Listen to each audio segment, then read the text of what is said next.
Stevie Thorpe. I'm a Gunai Gunditj Mara man and I'm a chef. I used to work at Charcoal Lane Restaurant.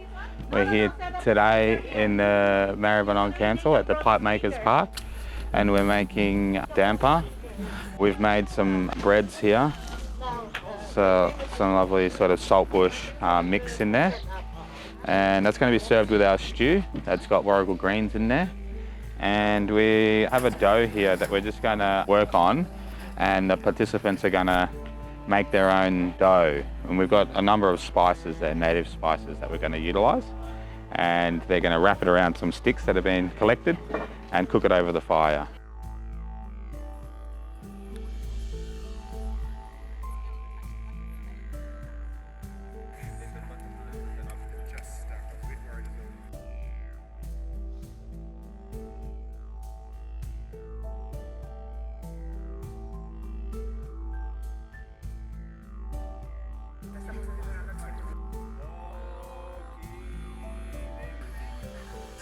This is for you. All right.